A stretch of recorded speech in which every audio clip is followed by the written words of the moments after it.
The iPad mini 6 is small, portable, and powerful, and all of those things combined kind of make it the best iPad that you can buy. Should you buy the iPad mini in 2023, even with the rumors of a new iPad mini coming this year? Well, let's talk about it. Before I talk about why the iPad mini 6 is actually the best iPad that you can buy, I kind of want to talk about its downfall.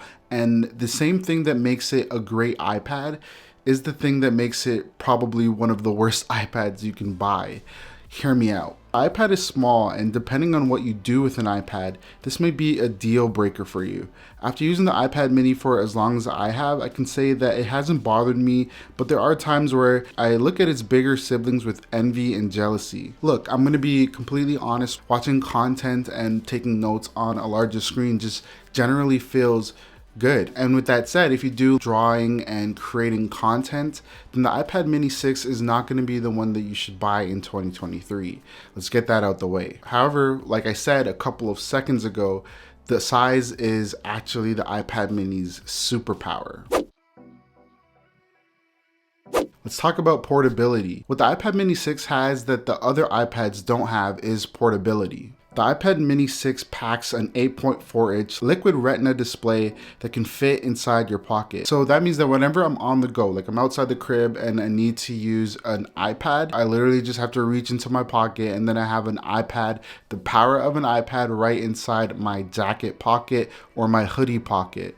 That's kind of crazy, and that's again not something that you get from the other options. Carrying around the other iPads in 2023 means that I'm most likely going to need to bring something else to carry it in. For example, if I was going downtown to the office, I need to bring an extra bag just to carry my 12-inch iPad Pro, whereas with the iPad mini 6, I literally can just put it in my jacket pocket or the sweater pocket, as I just said. Last year, I was shooting a video for a client, and so I brought the equipment in, and while I was waiting for my video partner to show up, I spent some extra time on the iPad mini in the whip, just going through the video ideas that I had or any of the concepts or any of my shot lists that I really want to nail down. It's a small space, and this sounds crazy, but using the iPad mini feels a little bit more natural when you're using it in an enclosed space versus using a 12.9-inch in the car. I just never liked it. I feel like it was just always in the way. Now, continuing on with the portability and the small size of the iPad mini 6, the small size makes the iPad mini 6 a true tablet. And what I mean by that is that, yeah, I have the 12.9-inch iPad Pro. I kind of fell out of love with it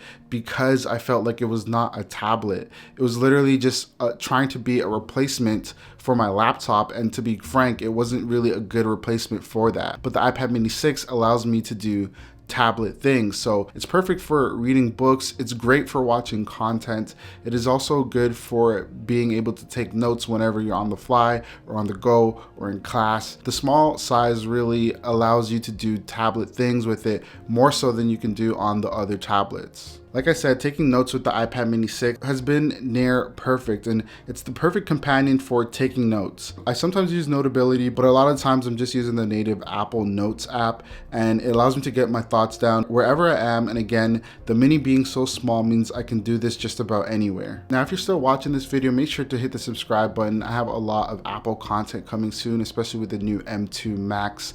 All that stuff coming out, I have a lot of content, so you're gonna wanna stay tuned. So yeah, make sure to subscribe. Now, just by looking at the iPad mini 6, you're probably going to think that it has less power compared to its bigger siblings. And you'd technically be right in most of these cases, except the 10th gen iPad, which has the A13 chip. But the A15 chip is in the iPad mini, and this thing is butter. It breezes well. Interacting with apps, playing games, browsing the web, or taking notes. It's just smooth overall. In my over a year of using the iPad mini 6, I never had an issue with lag or stuttering or anything like that. I really think that the A15 chip, which is, by the way, still the chip in the newer iPhone 14, the chip is definitely better than good enough, and you're gonna get a long support life with these as well. The chip on the newer iPads, like the M2 chip, is just a tiny bit faster than this, and I feel like if you handed the iPad mini to like 30 different people on the streets, they're not going to really be able to tell the difference between the A15 chip in the iPad mini 6 and the M2 chip in any of the other iPads. The iPad mini 6 also has a powerful battery that lasts all day. That's again something that you get on the other iPad options. I've never really been able to kill it down in one day with straight up use in the way that I use it.